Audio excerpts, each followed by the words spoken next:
अगर कोई दुनिया में आपसे पूछे कि आपको वो क्या चीज़ चाहिए कि आप सुखपूर्वक रहें, तो हमारा और आपका एक ही उत्तर होता है, शांति, पीस। जी हाँ दर्शकों, आज हम एक ऐसे कार्यक्रम में यहाँ आपके सामने हैं जिस कार्यक्रम में कम से कम एक विषय पर तो अच्छी बातें निकल कर आएंगी कि हम शांति कैसे प्राप्त कर सकते हैं। आप सभी जानते हैं कि आज बुद्ध पूर्णिमा का दिन है। यह पावन दिन भगवान बुद्ध को याद करने के लिए, उनके कार्यों को याद करने के लिए और उन्होंने जो शांति पर अपने उपदेश दिए थे उनको भी याद करने का दिन है। आपका बहुत बहुत स्वागत है आज के इस कार्यक्रम में। दर्शकों, आज का जो विषय है हमारा वो यह है, बुद्ध पूर्णिमा का सामाजिक महत्व क्या है। इस विषय पर जानकारी प्राप्त करने के लिए स्टूडियो में आज हमारे साथ दो ऐसे महानुभाव उपस्थित हैं जिनका इस विषय में बहुत ज्ञान है। आज उनके ज्ञान को हम प्राप्त करके शांति की प्राप्ति करने के राज को जानेंगे। सबसे पहले मैं आपका परिचय कराता हूं। हमारे बीच वर्ल्ड बुद्धा फाउंडेशन के सचिव भिक्षु डॉक्टर रत्न जी हैं, राहुल रत्न जी हैं। आपका बहुत बहुत स्वागत है। नमो बुद्धाय। और साथ ही हमारे बीच सहायक प्राध्यापक संस्कृत विभाग डॉक्टर धनंजय वसुदेव द्विवेदी जी हैं। आपका बहुत बहुत स्वागत है। धन्यवाद। दर्शकों, हम सब लोग अपने छात्र जीवन में भगवान बुद्ध के बारे में पढ़ते हैं और बुद्ध पूर्णिमा के कार्यक्रम के बारे में जानते हैं, लेकिन बहुत सारी ऐसी ऐसी चीज़ें हैं जो शायद हमारे और आपके विचारों से निकल चुका है। लेकिन सबसे पहले हम भंते आपसे ही बात करना चाहेंगे कि बुद्ध पूर्णिमा के मनाने के पीछे क्या उसका ऐतिहासिक दृष्टिकोण है। नमो बुद्धाय। जैसा कि हम सभी जानते हैं कि बुद्ध का पहला नाम सिद्धार्थ गौतम था जी, जिनका जन्म आज के समय में यदि देखें तो लुम्बिनी नेपाल में जो पड़ता है वहाँ हुआ और फिर उन्होंने गृह त्याग करके संन्यास रूप लिए और संन्यास रूप लेने के बाद बुद्ध गया, जो आज बिहार में है, बुद्ध गया में उनको ज्ञान की प्राप्ति हुई और उसके ज्ञान प्राप्ति के बाद उन्होंने निरंतर 45 वर्षों तक लोगों की सेवा करते रहे, जन जन तक जाकर उपदेश देते रहे और अंत में कुशीनगर, जो कि आज यूपी में है, उत्तर प्रदेश में है, वहाँ में जाकर उनको महापरिनिर्वाण हुआ। तो जन्म और उनका जो ज्ञान प्राप्ति है और महापरिनिर्वाण, ये तीनों घटनाएं आज ही के दिन हुई थी, आज ही के दिन, बुद्ध पूर्णिमा के दिन। यानी कि आज यदि हम देखें इंडियन कैलेंडर के अनुसार तो वैशाख पूर्णिमा जिसको बोलते हैं, तो उनका सिद्धार्थ गौतम का जन्म भी वैशाख पूर्णिमा के दिन ही हुआ था और उनको जो ज्ञान प्राप्ति हुई वो वैशाख पूर्णिमा के दिन ही हुई। और जो उनका महापरिनिर्वाण, इनको जिसको साधारण भाषा में हम लोग तो मृत्यु नहीं बोलते हैं, महापरिनिर्वाण बोलते हैं। जी जी। तो ये तीनों घटनाएं एक ही दिन हुई। तो इस बुद्ध पूर्णिमा मनाने के पीछे सबसे बड़ी बात यह है कि हम देखते हैं कि बुद्ध के जीवन से संबंधित जो है ये तीनों घटनाएं एक ही दिन घटी हैं। ये बहुत अपने में ही बहुत ही अच्छी बात है और शायद इसीलिए बुद्ध पूर्णिमा का जो ये महत्व है बहुत बढ़ जाता है। बनते धनंजय जी, भगवान बुद्ध जो हैं इनका भारतीय शास्त्रों में भी उल्लेख है और इनको कैसे भारतीय शास्त्र जो है वो भगवान बुद्ध को देखता है, कुछ उसके बारे में भी जानकारी दीजिए आप। संस्कृत में और चाहे भारतीय परंपरा में कुछ पुस्तकें हैं, बुद्ध चरित है, सौंदर्यनंद है और भी दूसरे ग्रंथ हैं। उसमें महात्मा बुद्ध के द्वारा जो उपदेश दिए गए हैं उसको काव्यात्मक रूप में प्रस्तुत करने का प्रयास किया गया है। अच्छा। जैसे उनके जो सिद्धांत हैं अहिंसा का, सत्य का, अस्तेय का, इससे से संबंधित बहुत सारे प्रकरण हम लोगों को साहित्यिक ग्रंथों में प्राप्त होता है और उससे बहुत कुछ हम लोग सीख सकते हैं, जान सकते हैं, समझ सकते हैं। जैसे एक दो ग्रंथ का कोई अगर नाम अगर आप बताएं। बुद्ध चरित मैंने बताया। बुद्ध चरित, हाँ। सौंदर्यनंद। अच्छा, तो इन किताबों में अच्छी जानकारी। हाँ, और इसके अतिरिक्त जो बौद्ध ग्रंथ हैं, जो पाली में लिखे त्रिपिटक जो है वो भी है।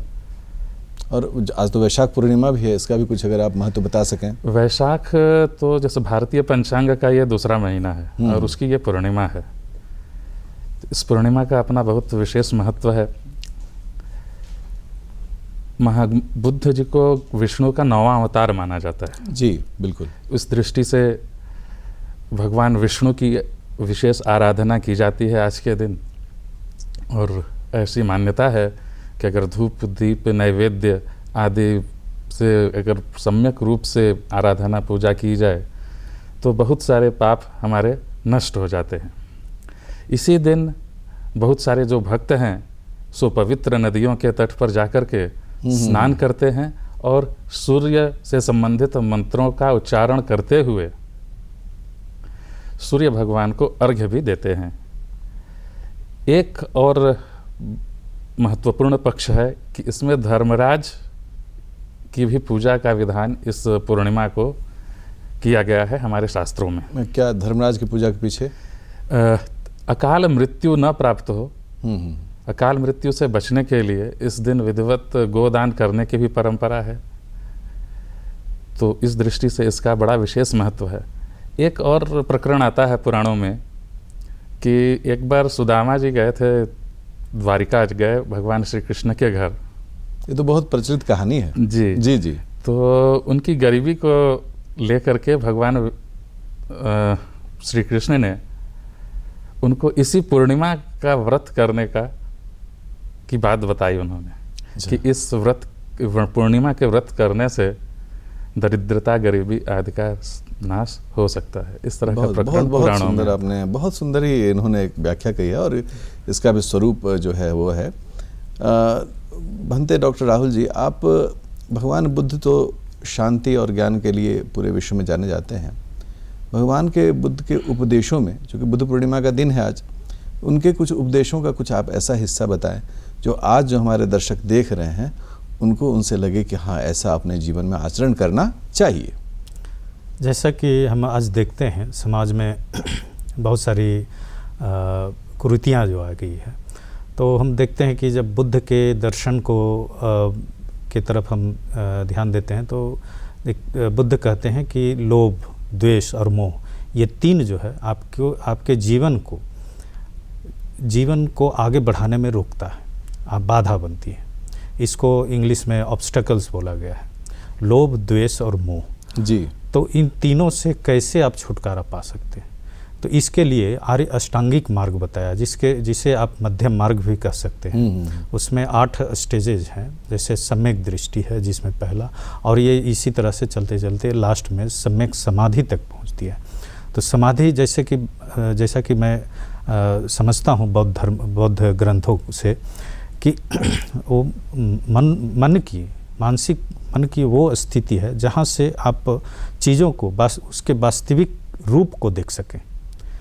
हर एक वस्तु को आप उसके वास्तविक रूप को जब देख लेते हैं तब उससे आपकी आसक्ति यानी कि लोभ, द्वेष, मोह से आप मुक्त हो जाते हैं। तो ये बहुत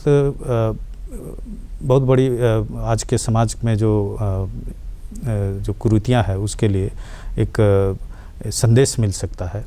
बंदे, आपसे ही एक सवाल होगा कि बुद्ध पूर्णिमा में जो बौद्ध लोग होते हैं तो इसको कैसे वो इस त्यौहार को मनाते हैं? उस सब में जैसे कि बुद्ध पूर्णिमा के दिन सबसे पहले तो हम लोग सूत्रपाठ करते हैं। जैसे कि हमारा जो त्रिपिटक है, हमारा जो ग्रंथ है, उस ग्रंथ से लेकर के हम लोग अलग अलग मठों में, अलग अलग बौद्ध मंदिरों में अलग अलग परंपरा है। तो कुछ तो 11 दिन पहले से ही शुरू कर देते हैं, कुछ है कि एक पूर्णिमा से लेकर दूसरे पूर्णिमा तक को शुरू करते हैं, कुछ है अभी हफ्ते भर भी शुरू करते हैं। तो जैसे मेन टेम्पल है हमारा महाबोधि मंदिर जो बुद्धगया में है, जहाँ में भगवान बुद्ध को ज्ञान की प्राप्ति हुई थी, वहाँ हम लोग 1 महीने तक से पहले से ही कार्यक्रम के लिए शुरुआत कर देते हैं।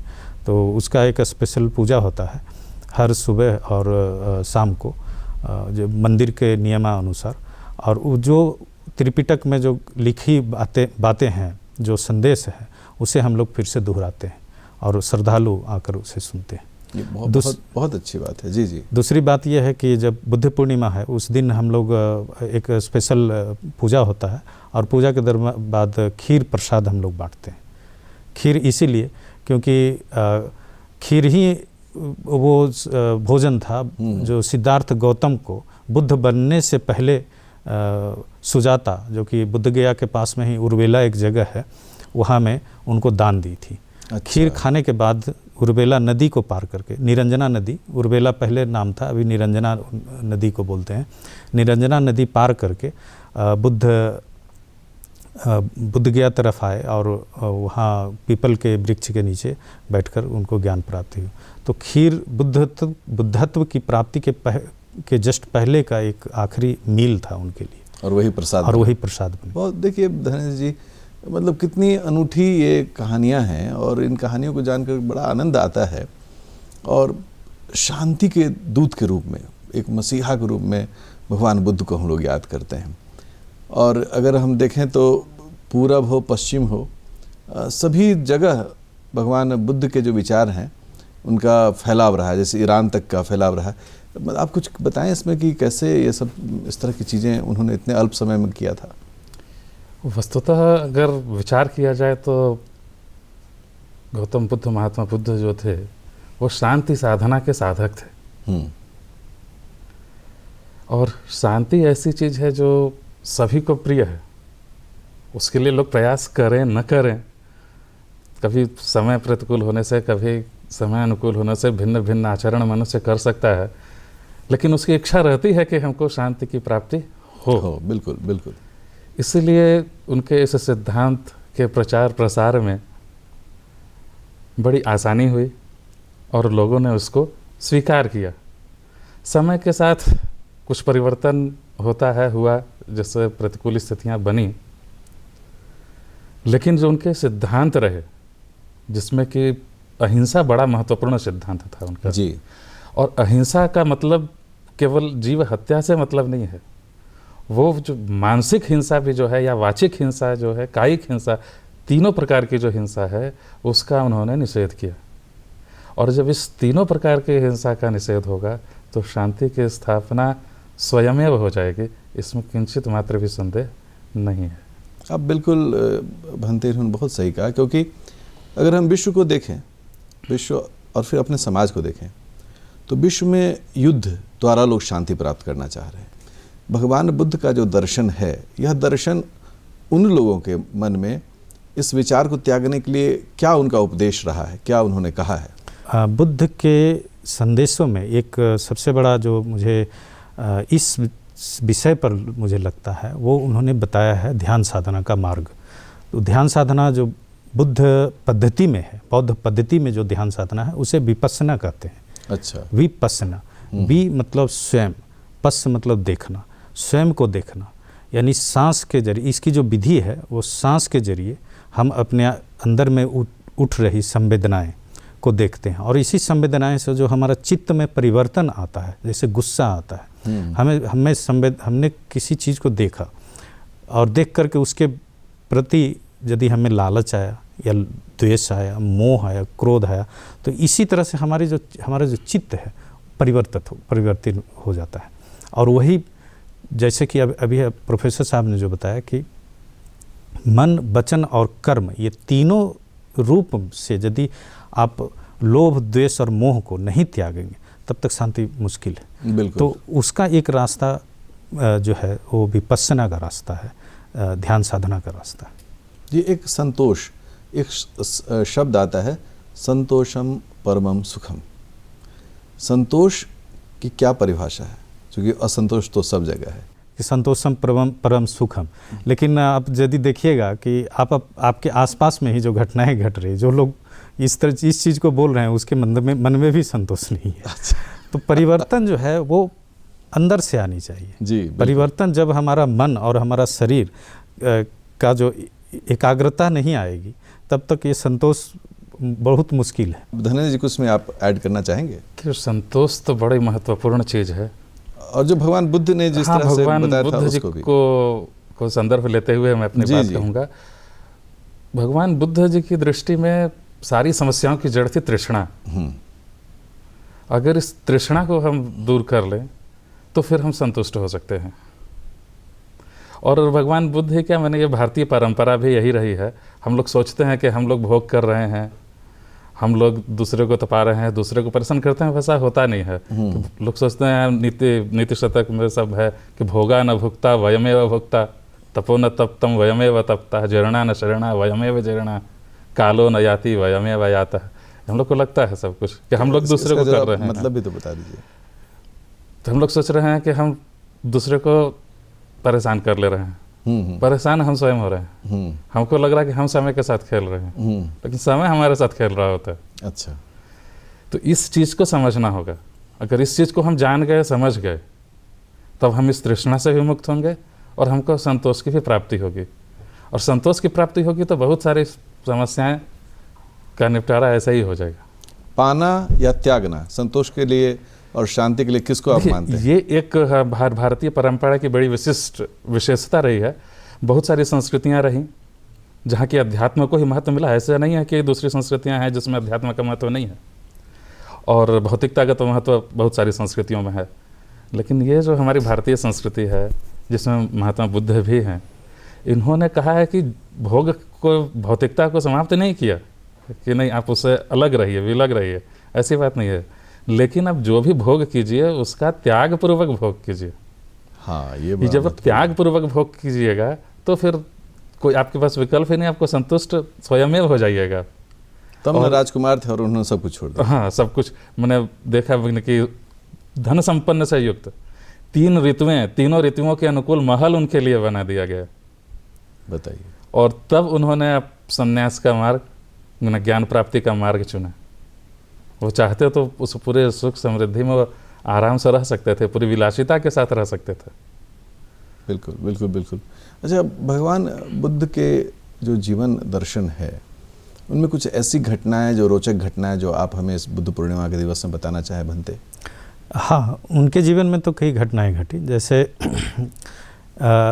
अभी के जो समय में यूपी में एक जगह है श्रावस्ती, तो बुद्ध हम लोगों का जो वर्षावास, हम लोगों का जब संन्यास लेते हैं तो संन्यास के बाद हमारा उम्र की गिनती अलग से होती है कि हमने कितने वर्षावास, यानी वर्षावास के समय 3 महीने हमने कहाँ बिताया। तो सबसे ज़्यादा बुद्ध श्रावस्ती में वर्षावास बिताए। तो वहाँ की घटना, एक घटना है, जैसे कि आपने सुना होगा, अंगुलीमाल का नाम सुना होगा। जी जी, डॉक्टर अंगुलीमाल की जो घटना है, तो उसमें देखते हैं कि बुद्ध ना तो किसी को छुए, ना ही किसी को एक थप्पड़ मारे, ना ही किसी के बारे में कभी कुछ अपशब्द कहे। और अंगुलीमाल जैसे जो भी है उनकी मानसिकता थी, अंगुलीमाल की जो मानसिकता थी, उससे उतने क्रूर व्यक्ति को सिर्फ उपदेशों से उनके चित्त को परिवर्तन कर दिया। तो ये एक बहुत बड़ी घटना है कि जैसे आप आज के, जैसा कि आपने सवाल प्रश्न किया था कि आज के सब परिवेश में देखते हैं कि मारपीट करके ही समस्या का समाधान ढूंढते हैं। तो बुद्ध का रास्ता ऐसा है कि वो उपदेश से ही लोगों के चित्त को परिवर्तन कर देते थे, और ऐसा परिवर्तन कर देते थे कि वो अंगुलीमाल बाद में बुद्ध के शिष्य बने, और शिष्य बन के बुद्धत्व को प्राप्त किया, उन्होंने अरहंत को प्राप्त किया। अच्छा। हाँ, और वो सारे शिष्यों में 10 जो महान, जो बड़े शिष्य थे बुद्ध के, तो उनमें एक श्रेष्ठ शिष्य में शामिल हुए। मतलब कि भगवान बुद्ध जो थे लोगों के मन में उतरकर उनके अंदर बदलाव को जो है वो प्रेरित किया करते थे। बुद्ध जानते थे कि इनमें कौन सी ऐसी चीज़ है जो इनको रोक रहा है आगे जाने से, कौन सी ऐसी कठिनाई है, परेशानी है जो इनको आगे जाने ही नहीं दे रहा है, जो इनके चित्त को दूसरे तरफ धकेल रहा है। युवाओं के लिए अगर चुनौतियां अगर हमें बताना हो आज इस बुद्ध पूर्णिमा में, और भगवान बुद्ध के संदेशों को अपनाकर वो इसके समाधान के लिए कैसे प्रेरित हो सकते हैं, तो आप चुनौतियां और समाधान दोनों हमें एक बार हमारे दर्शकों को बताइए। युवाओं के बीच में आजकल जो चुनौतियां हैं वो उनके करियर को लेकर के हैं। जी। वो बहुत ज़्यादा कंसंट्रेटेड रहते हैं कि हम आगे कैसे बढ़ें, कैसे इस कंपटीशन को पार करें। यदि बिजनेस के लैंग्वेज में बोलें तो आज का जो ये मार्केट है, ये समाज जो है, वो बहुत ही कम्पिटिटिव मार्केट हो गया। इससे लोगों के मस्तिष्क पर एक बहुत बड़ा प्रेशर पड़ता है कि हम कहीं पीछे न रह जाएं। हमारे बगल वाले उनके पास तो पहले कुछ भी नहीं था, आज तो BMW से चलते हैं। उनके पास पहले तो रहने के लिए छोटा सा घर था, आज तो एक फ्लैट में रहते हैं। तो ये जो कंपेरेटिव जो मार्केटिंग है हमारे आज के समाज में, ये भौतिकता की तरफ हमें ले जा रही है। और ये बहुत छोटे से बच्चों से ही, हायर सेकेंडरी या मिडिल स्कूल के बच्चों से ही ये डेवलप हो जाता है। इसका यही एक मुझे जैसा दिखता है कि बुद्ध के संदेशों से, बौद्ध धर्म से हम इससे मध्यम मार्ग के जरिए इस चीज़ को आगे इस चीज़ को सुधार सकते हैं। अच्छा, बौद्ध दर्शन कहते हैं कि सभी समस्याओं का समाधान है, और फैलाव जो था वो ईरान से लेकर पूर्व के जो देश हैं, थाईलैंड, चाइना, मलेशिया, इंडोनेशिया, कौन सी ऐसी चीज़ें थी भगवान बौद्ध के विचार इतने समूह में लोगों ने उसको स्वीकार किया? देखिए, जैसा कि महोदय ने बताया, जो अष्टांगिक मार्ग है, जो सम्यक दृष्टि से आरंभ होकर के सम्यक समाधि तक जाती है, वो बड़ी सुविचारित परंपरा है। एक सम्यक दृष्टि, सबसे पहले तो सम्यक दृष्टि से क्या तात्पर्य है? जो मिथ्या ज्ञान है और वास्तविक ज्ञान है। हम लोग बहुत सारी चीज़ें जो हैं, जो सामान्य रूप से हमको रुचिकर लगती हैं, सामान्य रूप से वो रुचिकर वस्तु वास्तव में हैं या नहीं है, कि केवल हमको रुचिकर लग रही हैं, हमको परेशानी देने वाली हैं। तो कुछ लगता है कि है रुचिकर लेकिन परेशानी देने वाली हैं, जिसको कि प्रिय भी भारतीय संस्कृति में बोलते हैं। उससे दूर हटने के लिए कहा है गौतम बुद्ध ने। और जब इससे व्यक्ति दूर होता है, जब इसके वास्तविकता को समझ लेता है, उस मिथ्या ज्ञान से जब वह हट करके जब वास्तविक ज्ञान प्राप्त कर लेता है, तब उसको बहुत आनंद की अनुभूति होती है। और प्रत्येक मनुष्य जो है वह अंततोगत्वा उसको आनंद की प्राप्ति हो, ऐसा उसकी अभिलाषा निश्चित रूप से रहती है। सुख और शांति उसको ये प्राप्त होती है। जी, अब हम लोग कार्यक्रम के अपने अंतिम दौर में हैं। बनते जानना चाहेंगे कि जो युवा हैं आज, जो टेक्नोलॉजी के इतने सेवी हो गए हैं, स्मार्टफोन और मतलब पूरे गजट से ही घिरे हुए हैं, इस बुद्ध पूर्णिमा के दिन आप उनके लिए बौद्ध दर्शन से क्या संदेश देना चाहेंगे? जितने भी युवा हैं उनके लिए हमारा संदेश यही रहेगा कि जो बुद्ध बताए हैं उनमें जो सबसे प्रैक्टिकल लाइफ में जो है ना, प्रैक्टिकल लाइफ में जो सबसे ज़्यादा उपयोग आपको आने वाली है, वो आगे चल करके और भी ज़्यादा आपके जीवन में काम आएगी, वो है विपस्सना का मार्ग, ध्यान साधना का मार्ग। विपस्सना ऐसा नहीं है कि आप 30 के हो जाएंगे, उम्र हो जाएगी तभी आप विपस्सना कर सकते हैं। विपस्सना बच्चों के लिए भी है और मिडिल एज वाले के लिए भी है, ओल्ड एज वाले के लिए भी है। इससे विपस्सना से आपको अपने अंदर में उठ रही जो वृत्तियां हैं इसके बारे में जानकारी होगी, और उस वृत्तियां से क्या क्या नेगेटिव थॉट्स आते हैं उसके बारे में आपको जानकारी होगी, और उसको कैसे आप रोक पाएंगे।